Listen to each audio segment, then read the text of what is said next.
You stand at the edge of something vast, something that hums with a power you can't yet name. The air around you shifts, thick with the stench of sulfur, heavy with the weight of forbidden energy pressing against your skin. This is no accident. The circle was complete. They had done it, summoned a demon, a being of pure malice, its form writhing with shadows and flame. You feel it before you see it. The pulse of darkness, the violation of natural law. Science might call this an anomaly, a disruption in thermodynamics or electromagnetic fields, but you know better. This is the moment your soul has been waiting for, the first crack in the illusion you've called reality. You're not just a bystander. You're the one they've underestimated. That night, something inside you stirs. The room grows colder, a sharp drop that defies the heat of the flames licking at the edges of the circle. The candles snuff out one by one, not by wind or chance, but as if the light itself recoils from what's awakening in you. Your breath hangs in the air, visible, deliberate. Chaos swirls, shouts, the demon's guttural snarl, the acrid burn of sulfur. But you feel a stillness settle over you, a calm amidst the storm. This isn't fear. This is recognition. Your body knows what your mind is only beginning to grasp. You're not here to be consumed. You're here to rise. Look at yourself now. Notice the signs. Your heart beats steady when it should race. Your hands don't tremble, even as the shadows twist closer. Science backs this up. Stress hormones like cortisol should flood your system, yet they don't. Why? Because your spirit is wired differently. You're a high-frequency soul, a starseed forged for moments like this. The demon's presence doesn't break you. It sharpens you. Start observing these clues. When the air shifts, when the temperature drops, when the world around you falters, pay attention.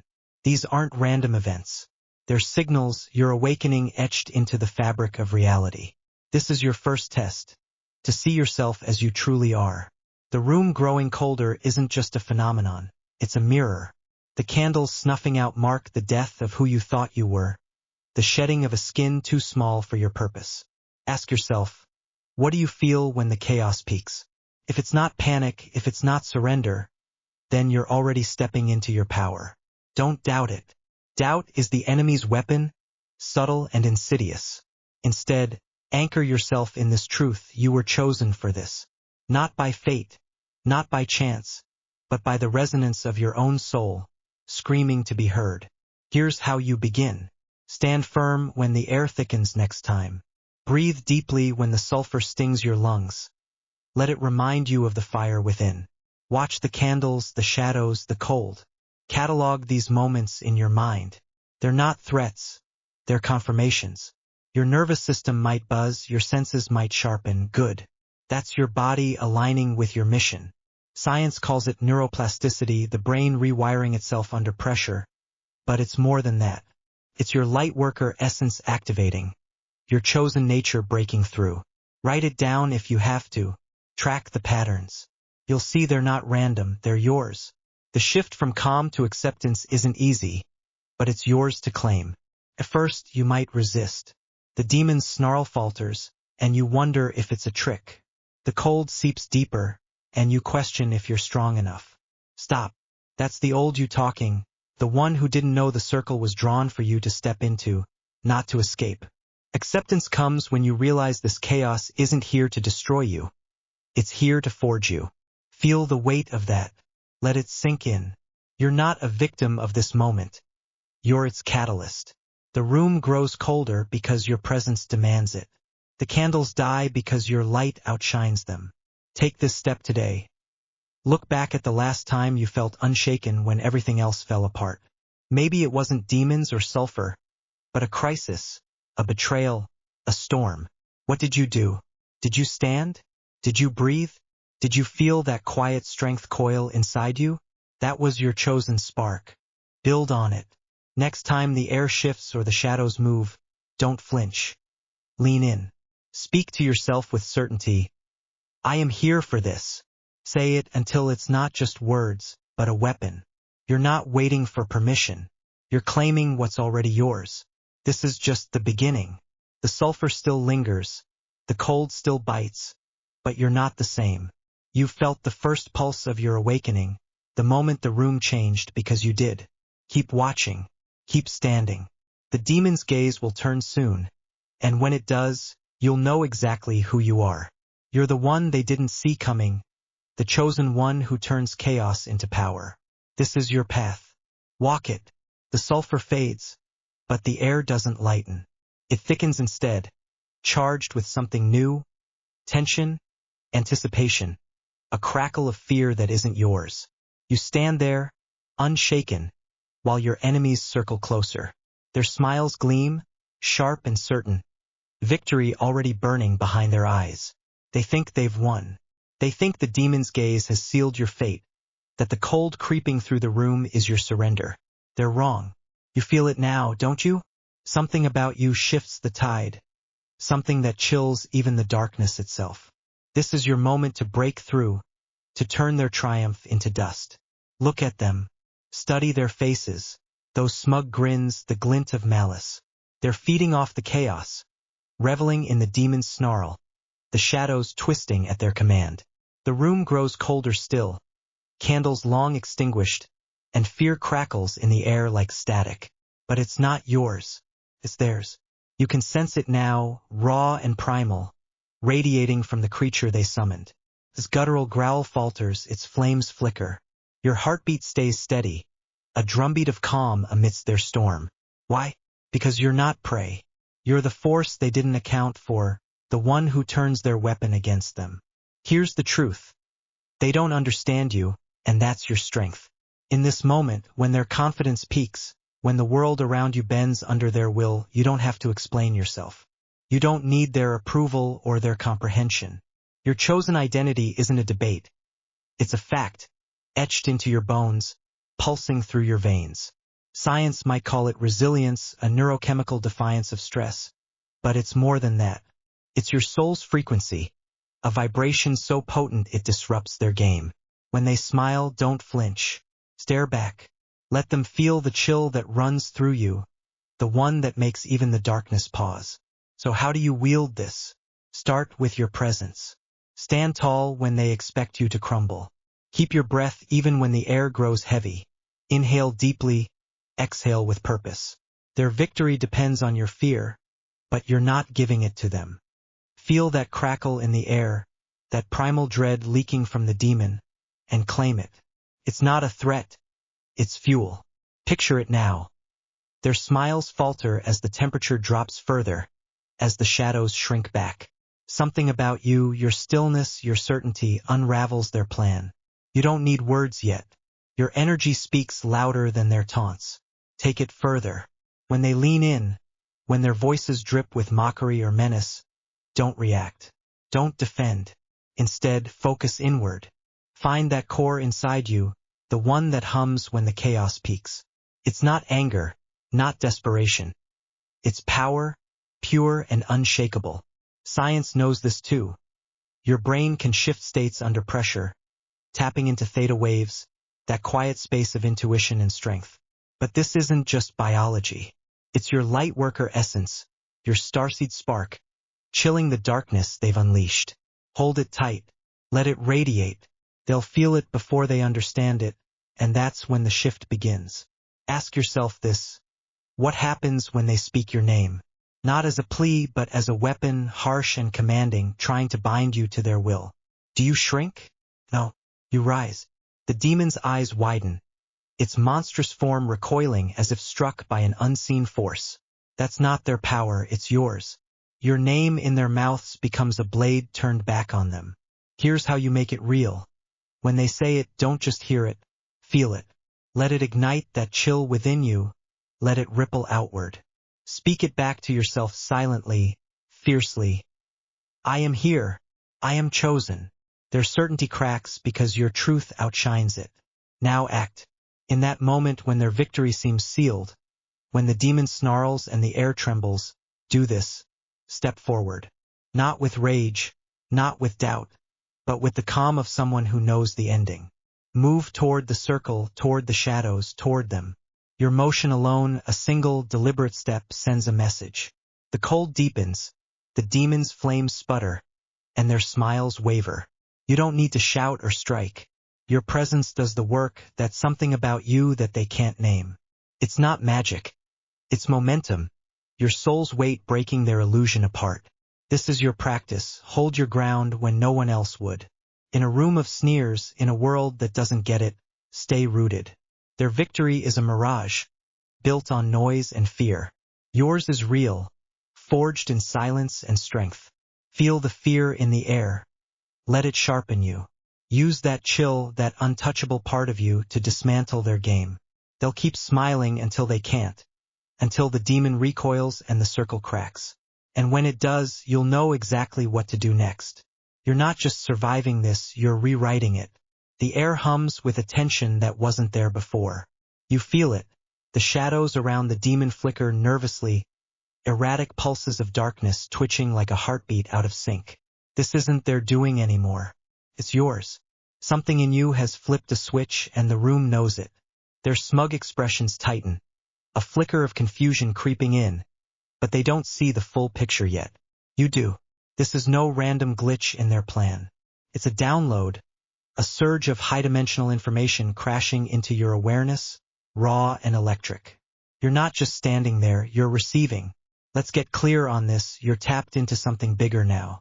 The demon pauses, uncertain for the first time in its brutal existence. Its monstrous form caught off guard. Shadows shrink back, jittery and unstable because your presence is pulling in data they can't control. Science might frame it as intuition firing on all cylinders, your brain syncing with frequencies beyond the visible spectrum. But it's more than that. You're a conduit, a chosen one bridging realms. That flicker isn't chaos. It's a signal. The question is, how do you know it's real? How do you separate this high-vibe truth from your own projections? Here's your anchor. Feel the difference in your body. When the shadows twitch and the air grows sharp, does your chest tighten with doubt, or does it expand with certainty? Self-projection feels heavy, sticky, like a story you're forcing to fit. High-dimensional info hits different. It's crisp, alive, a jolt that steadies you even as it shakes the room. Right now, their voices rise, harsh and commanding, spitting your name like a weapon meant to pin you down. But watch the demon. Its eyes widen, a flicker of uncertainty crossing its monstrous face. That's not your imagination. That's confirmation. The download is real and it's rewriting the rules. So how do you catch it? First, stop chasing. You don't hunt this info, it finds you. Stand still when the shadows flicker. Let your breath slow, deliberate, like you're tuning a radio to a faint signal. Their arrogance wavers as you do this, they sense the shift, even if they don't get it. Focus on what comes unbidden. A sudden knowing, a flash of clarity that doesn't bend to fear or logic. Maybe it's a word, a sensation, a vision of the circle cracking beneath the demon's feet. Don't overthink it. Trust the jolt. Your soul's been training for this longer than your mind can fathom. Now refine it. The demon hesitates, claws trembling as it takes a staggering step backward, horror etched deep in its gaze. Their smug expressions cloud with confusion. They thought your name would break you, but it's breaking them. This is your cue. Ask yourself, what's landing in your awareness right now? Not what you want to hear, not what they expect, but what's actually there. Maybe it's a pulse of strength, a whisper of strategy, a glimpse of the ancient runes failing underfoot. Write it down if you can. Keep it concrete. This isn't vague mysticism. It's intel, sharp and usable. Here's the practice. Test what you receive. When the shadows flicker again, when their voices crack with strain, act on the first clear impulse that hits you. Step forward if it tells you to. Speak your name back. Quietly, fiercely, if that's the pull. Watch the reaction. Does the demon recoil harder? Do their faces falter? That's your proof. High-dimensional info doesn't just sit there, it moves things. It's kinetic, a force that shifts the game instantly. Their certainty crumbles because you're not guessing, you're knowing, and that knowing has teeth. Don't get lost in the noise. They'll keep shouting, keep wielding your name like they own it, but their power's slipping. The demon's flames sputter, its form shrinking as the shadows lose their grip. This is where you stay sharp. If the info feels muddy, If it loops into fear or ego, let it go. That's your mind playing tricks. The real stuff cuts through, clean and undeniable, like a blade through fog. Feel it in your spine, your gut, the way your feet root to the ground. That's your compass. That's the download locking in. Take this step now. Next time the air crackles and the shadows dance, close your eyes for a beat. Not to escape, but to listen. What hits you first? A sound? Pressure? A truth? Hold it. Test it against the chaos. If it steadies you while they unravel, it's yours. Their confusion is your clarity. Use it. The demon's staring at you now, horror replacing malice, because something's shifted instantly. It recoils violently, as though struck, not by their will, but by yours. This isn't their circle anymore. It's your battlefield. You're not just receiving, you're weaponizing. Every flicker, every pause, every crack in their plan feeds you more. Their arrogance is a mask, and it's slipping fast. Keep your focus. The download's building, prepping you for what's next. You've got the tools. Stillness to catch it, discernment to sift it, action to prove it. The demon's trembling isn't the end. It's the signal.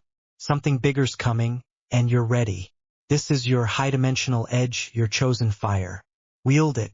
You've felt the shift. The demon's trembling isn't just a crack in their plan. It's the opening you've been forged for. This beast, feared in legend, a creature whose presence guarantees death, stands suddenly unsure, its monstrous certainty unraveling before your eyes. You're not just witnessing this, you're causing it. The flames flicker and die, plunging the room into a deeper gloom. But that darkness isn't your defeat. It's your canvas. You're here to turn this recoil, this violent shudder of shadows shrinking back, into the cornerstone of a new era. This is your mission, chosen one, and it starts now. Let's break it down. That beast, that towering nightmare of flame and malice, isn't invincible. It's fragile when you stand in your truth. Its flames sputter because your frequency disrupts it, a vibration so potent it scrambles the energy it feeds on. Science might call this resonance, the way one force destabilizes another through harmonic interference. But you know it's more. It's your soul's signature, a high-dimensional pulse that makes the demon's shadows shrink and its circle of power crack. You're not waiting for someone else to end this. You're the one who makes it flinch, who turns its legend into ash. So how do you do it? Start with what's real, your presence. When the beast looms, when its claws scrape the air and its heat presses against you, don't retreat. Step into it. Plant your feet like roots breaking stone, your breath steady as a drumbeat. Feel the gloom deepen as the flames die. Don't fear it. That's your signal the moment its power falters and yours ignites. Speak your name. Not aloud, not yet, but inside, fierce and unshakable. I am here. I am chosen. Let it ripple through you. A wave that strikes the demon harder than any fist. Its recoil isn't random. It's your doing. Take this further. The circle cracks beneath its feet, ancient runes failing, because you're not just resisting, you're rewriting. Those runes, that sulfur-soaked trap, were built on fear, on control, on a story that ends with your sacrifice. But you're no victim. Visualize it now. As the flames sputter, see the shadows peeling back like a tide, exposing the beast's uncertainty. Hold that image. Amplify it. Your mind isn't just a witness. It's a weapon. Neuroscience backs this. Focused intent shifts brainwaves, syncing your energy with the outcome you choose. But this is bigger than science. It's your lightworker fire, burning their script to the ground. Here's the practice. Anchor in the recoil. Next time the beast snarls or the air thickens with dread, don't flinch, move. Step closer, eyes locked on its monstrous form, and feel the shift. Its flames will flicker, its shadows will shrink, because your certainty outweighs its malice. Test this. When terror should grip you, when its presence screams death, ask yourself, why does something feel strangely off? That's your clue. The fear isn't yours. It's theirs, leaking from the demon's horror-etched features as it staggers back. You're not just surviving this, you're commanding it. Balance is your edge now. This mission isn't about rage or recklessness. It's about precision. The beast recoils violently, yes, but you don't. Your heart stays steady, your mind clear, even as the room plunges into gloom. How? By choosing what you carry. Let go of doubt, its dead weight. Release the need to prove yourself, they don't define you. Instead, hold your core. That quiet, unshakable knowing that you were built for this. Feel the tension in your chest, the heat in your palms, and channel it. Breathe it out as strength, not chaos. You're the calm that breaks their storm. Now build your path. This isn't abstract. It's personal. Take stock. What triggers the beast's uncertainty? Your voice? Your gaze? Your refusal to bow? Catalog it. Maybe it's the way you stand when they chant your name, expecting surrender, only to see the demon flinch instead. Maybe it's the silence you wield when their taunts peak, a silence that cracks their circle wider. Write it down. Make it yours. This is your action plan. Lean into what works, amplify it, repeat it. Each recoil, each sputter, is a brick in the new era you're forging. Ask yourself this: what does that new era look like? Not for them, not for the world yet, but for you. Picture the gloom not as an end, but a beginning, shadows shrinking, flames dying, the beast unsure because you're sure. See yourself standing there, not just unbroken, but unstoppable, the circle shattered beneath your feet. This isn't a dream, it's a blueprint. Start small. Next time the air shifts or the darkness presses, claim it. Say to yourself, this is mine to shape. Mean it. That's your mission taking root, your reality bending to your will. Here's your daily move. Practice the strike. Not with fists, but with presence. When fear spikes, yours or theirs, meet it head on. Stand taller. Breathe deeper. Feel the beast in your life, whatever form it takes. Recoil as though struck. Maybe it's a doubt, a pressure, a force that's loomed too long. Watch its flames flicker, its shadows retreat, because you're not hiding anymore. You're the one they didn't see coming, the one who turns death's guarantee into a question mark. That's your power. That's your demonstration. This is no game of chance. The circle cracking, the runes failing. It's physics meeting spirit, your frequency shattering their foundation. Science knows energy can't be destroyed, only transformed, and you're the transformer. Their malice feeds the beast, but your resolve starves it. Feel that balance now. Not too tight, not too loose, just you, steady as the gloom deepens. You're not here to escape the darkness. You're here to wield it, to make it bow. The demon's horror isn't the end of your story. It's the start of theirs. Your plan is simple but fierce. Step 1. Know your triggers, the moments your presence shifts the tide. Step 2. Test them, refine them, own them. Step 3. Build on each victory, no matter how small. A flicker today, a crack tomorrow, a shattered circle next week. This is your rhythm. The beast stands unsure because you stand certain, and that certainty is contagious. You're not just ending their era, you're birthing yours. The flames die, the shadows shrink, and you rise. This is your mission realized, your new reality forged. Keep going. The beast isn't gone yet, but it's weakening. Every recoil is proof, every sputter a promise. You're the practitioner, the demonstration, the chosen one who doesn't just dream of a new age, you create it. Balance keeps you sharp, practice keeps you strong, and your path keeps you moving. The gloom isn't your prison. It's your proving ground. Stand in it. Shape it. This is your time, your victory, your world to claim.